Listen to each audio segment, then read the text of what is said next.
passe maintenant, donc après vous avoir présenté rapidement le, le matériel à avoir, on va dire, pour la pêche au leurre de la truite. On va passer donc à la pêche de la truite à la mouche, donc une pêche que je pratique de plus en plus. Donc, oula, attention. Donc je vais vous présenter tout ça. Alors attendez, j'ai quelques bricoles dans ma boîte à leurre qui n'ont rien dans ma boîte à mouche qui n'ont rien à faire là. Donc dans votre boîte à mouches, donc bon, moi il y a de tout partout. Il va falloir à l'ouverture pêcher beaucoup à la mouche noyée ou à la nymphe. Donc c'est ou streamer si les eaux sont très hautes et froides. Donc si vraiment le temps le permet, si vous êtes dans une région où il va faire beau, où il va, on peut dire faire chaud, même si on est encore quand même avec des périodes assez hivernales. Je vous conseille d'utiliser des mouches dans ce genre-là, des mouches parachutes, des mouches sèches quoi. Donc c'est celle qui va vraiment passer partout, celle qu'on utilise normalement en été. Bien sûr, ça dépendra aussi de la faune que vous avez. Si vous avez plutôt tendance à avoir des trichoptères, des éphémères, ça va dépendre vraiment de l'environnement que vous avez. Par exemple, si vous avez beaucoup de mouches, je sais pas, des vraies mouches, eh bien, utilisez des imitations de mouches, par exemple. Comme ce modèle-là, monté maison et qui est vraiment très très réaliste. Après, il peut avoir, si l'eau est vraiment euh, un peu froide, on peut utiliser par exemple des mouches un peu plus volumineuses euh, qui pourront peut-être couler dans la couche d'eau et plutôt faire comme une noyée quoi.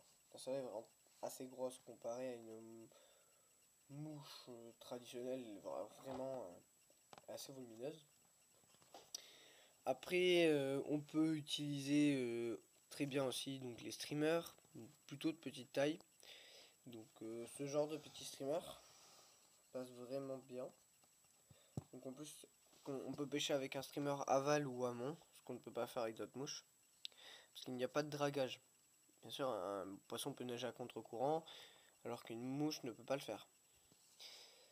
Donc il n'y a pas de dragage et ça reste réaliste et possible. Voilà. Donc une petite imitation de poisson. Donc j'en ai de plusieurs couleurs selon si les poissons ont été mis ou pas. Si c'est des poissons sauvages, plutôt des couleurs naturelles. Mais si c'est pas du mi, on peut se permettre, si c'est du gros poisson, d'utiliser des couleurs plus flashy. Ça c'est des streamers normalement que j'utilise en lac et qui marchent très bien en lac. Et on peut donc du coup se permettre d'utiliser ces streamers, pourquoi pas, sur des truites mises un peu faux folles qui pourraient attaquer des choses oranges, alors qu'une truite normalement sauvage ne serait pas censé le faire. Après le blanc marche très bien, mais l'arme fatale c'est vraiment en montage nymphe, donc je sais pas si vous savez pêcher un peu à la nymphe, pas du tout, donc si jamais il y a besoin je pourrais faire une vidéo hein, pour apprendre à pêcher en nymphe, apprendre à pêcher en sèche. Et bien cette mouche m'a rapporté pas mal de poissons. Dans beaucoup de mes vidéos vous avez vu pêcher avec des montages à nymphe. En fait vous voyez une patte d'indicateur, je vous rassure je ne pêche pas au bouchon, je pêche avec une patte d'indicateur qui est ici présente. En fait on met ça sur le fil et ça fait comme un bouchon. Donc vous bien sûr vous avez votre nymphe en dessous. Donc soit une nymphe plutôt insecte, soit une nymphe plutôt. Alors ça c'est un hybride entre l'insecte et le streamer. Et le grand avantage qu'elle a en fait, c'est de pouvoir faire comme des dérives naturelles, comme à la nymphe, et imiter donc un insecte ou un tout petit poisson qui serait incapable de lutter contre le courant. Soit on peut tirer et ramener, malgré notre indicateur de touche, on peut tirer et ramener notre petite mouche comme si c'était un streamer. Et là, ça ajoute vraiment du dynamisme. En plus, elle est casquée, donc elle descend à ras du fond, ce qui rend très très réaliste. C'est ma favorite. C'est une nymphe que j'aime énormément et qui m'a rapporté mes plus beaux poissons en rivière, dont une truite de 40 cm, du gaffe de peau. Voilà. Alors après, j'ai d'autres, bien sûr d'autres nymphes, parce que j'aime beaucoup pêcher en nymphes. Donc bah, par exemple, là j'en ai une colorée, j'ai des nymphes comme ça. Alors si elle veut venir, j'ai des nymphes. Donc, ça c'est des nymphes. Après j'ai le tous les genres de nymphes assez connus, hein, donc tous les streamers. Ce genre de nymphes aussi, qui sont assez communes quand même. Donc voilà la boîte à mouches de base que j'ai, bon, donc je vais vous montrer rapidement. Voilà, elle est quand même pas mal remplie. Voilà. Sachant que j'en ai perdu une connement, elle est tombée dans un lac. Donc j'avais beaucoup plus de mouches à la base. Donc après, le matériel complémentaire à la mouche, donc c'est pas forcément obligatoire, mais je vous le conseille vivement. Le coupe-fil, donc pour éviter de vous abîmer les dents et d'abîmer inutilement vos fils en tirant dessus. Donc un coupe-fil. Donc là c'est en l'occurrence de la marque JMC. Bon, voilà. De la graisse de flottaison pour les mouches. Donc attends, je vais enlever le bandeau donc c'est de la, celle-là c'est la Green Key. Green Key, donc bon, je connais pas vraiment bien la marque. J'utilise juste comme graisse en fait. Comme graisse pour mettre sur les mouches sèches pour qu'elles flottent et sur la soie. Donc d'ailleurs je vais vous parler après de la soie. Donc très utile, je conseille vraiment. Et après là aussi de l'indicateur de la mousse d'indicateur de douche. Donc ça se présente sous forme de pâte. Donc ça se présente comme ça. Donc là attends, je vais en sortir un que j'ai déjà utilisé récemment.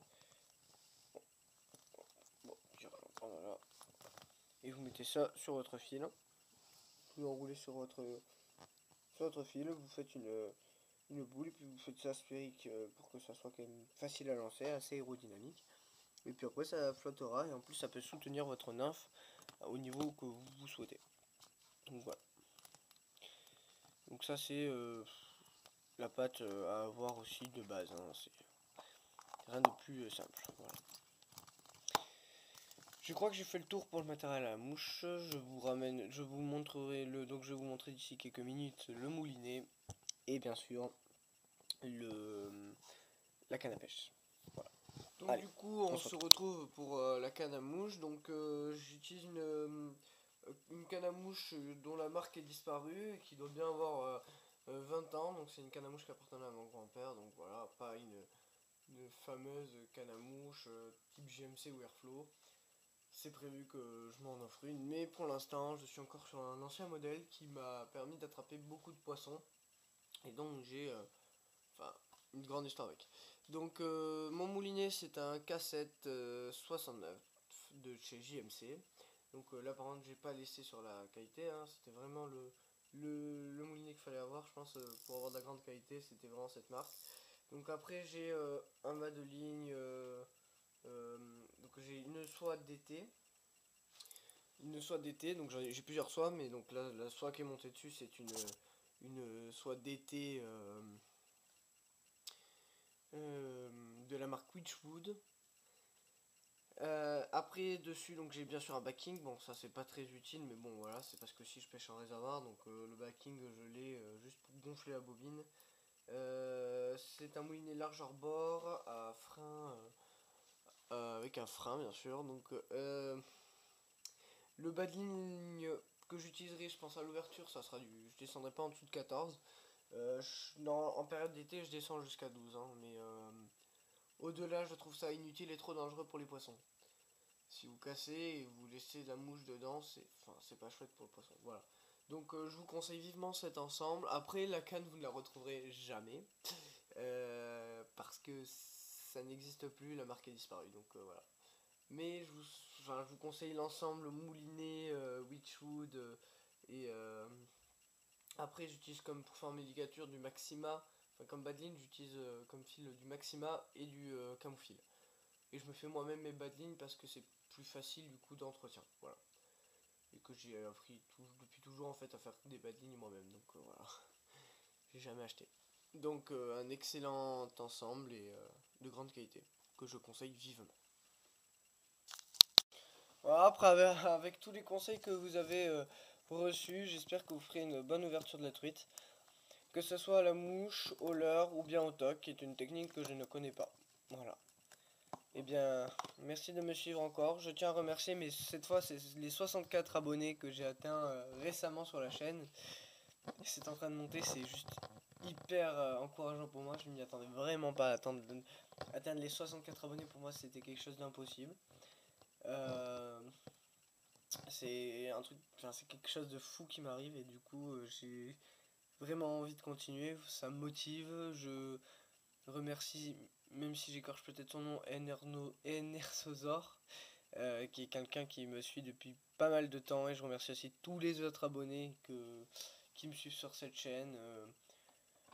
Et, euh, et voilà, merci, même si je ne connais pas tous vos noms de chaîne, mais je suis vraiment heureux d'être suivi hein, à ce nombre-là. Voilà.